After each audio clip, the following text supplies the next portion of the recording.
Thailand is threatening to sue Facebook.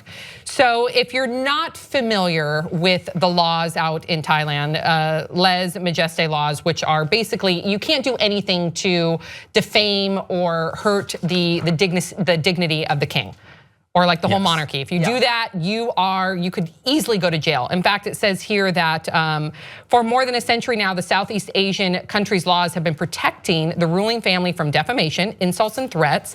Mocking the monarchy in Thailand is punishable by up to 15 years in jail. And the authorities there, they'll go, Brett, you recently visited there, right? I want to talk to you about that. But the authorities, according to this article, it says, quote, that they will go to great lengths to remove all potentially embarrassing and unfavorable depictions of the country's rulers. So the reason why we're bringing this up, let's look at these photos because the king was spotted in Munich. The king was spotted in Munich at a mall wearing a crop top and apparently fake tattoos. Those are fake tattoos according to the article.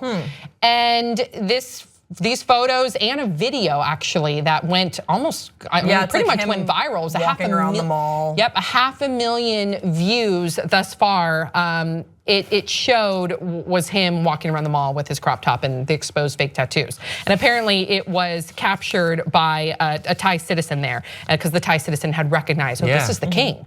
So the reason why this is all being brought up is Thailand is furious that this video and the photographs are getting a lot of looks. And so they have asked Facebook to take it down. Facebook did put a geotag on it to restrict it. So if you're in Thailand, you can't watch it. But there's still a number of different, here we can watch it. And there's still, I guess, some other videos that are trailing around. And so now the Thai government is threatening to sue Facebook. It says here, according to the Telegraph, quote, if even a single illicit page remains, we will immediately discuss what legal steps to take against Facebook Thailand. When you were there, you were seeing him about to rise to the throne. Yeah, the king had just died and they were in a mourning period. So everyone in that was Thai was wearing black or white. And they had covered, you know how they have those billboards that are electronic and scroll through different ads.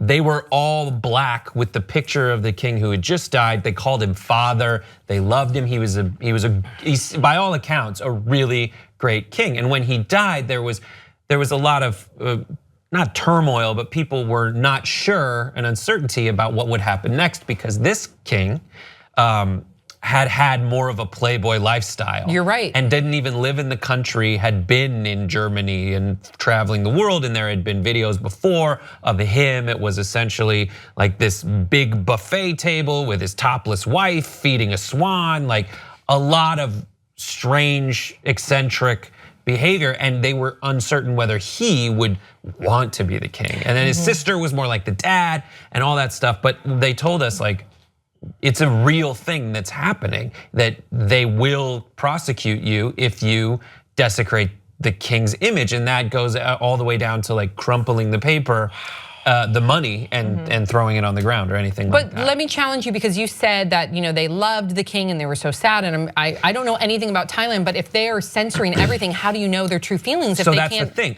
When we went to Tokyo before that, and we're on the street, and there was a Pop Trigger fan that's like, I watch Pop Trigger. Yay! And he came up, he talked to us Riley That's fun. And I said we were going to Thailand, and he said he knew a guy who was Thai, and when he got to Tokyo, went out on the roof and just yelled, I hate the king.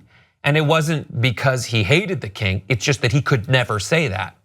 And so it is an interesting thing where like, he did reach out to the poor a lot and he didn't have to. He did a lot of philanthropic work and he didn't necessarily need to. But he was king for many, many years. Now Queen Elizabeth is the longest serving monarch. He was before. And there was relative stability for decades in the country. And that's a really good thing. And so, but it is weird at the same time, you can't say anything negative. But this guy didn't hate the king. He just felt like he he needed to say it because he wasn't allowed to before. Interesting. Yeah, I also think it's important to remember that this story is getting traction because Thailand is suing Facebook, but Facebook, potentially, but Facebook limiting what certain countries can see is not new. If it violates the laws in any given country, that country can reach out to Facebook, and Facebook in many instances has complied and say, all right, we'll put a geotag and limit it for what we can see. They have to, right? Because it's by law. So like an example is that in Germany, it is against the law to be a Holocaust denier. So if there is any sort of a Facebook page that would be perpetuating a denial of the Holocaust, Germany, the government, can reach out to Facebook and be like, hey, we don't want these pages to be accessible in Germany. And Facebook will more often than not be like, yeah, so like totally fine, and they'll do that, but the pages will still be accessible from another country like the United States. But the United States has also like asked for certain pages to be taken down. Yeah, for hate groups and that sort of thing. It's interesting because Thailand it seems as though they might be prepared to take it a step further because they want all of this content to be taken down, where usually it's enough for a country to be like, okay, we don't govern the world. We can't tell you what you can and cannot put up for a global spectrum. Because most people would look at that, I mean, here in America, and you wouldn't think that's offensive. But it's like, but for them.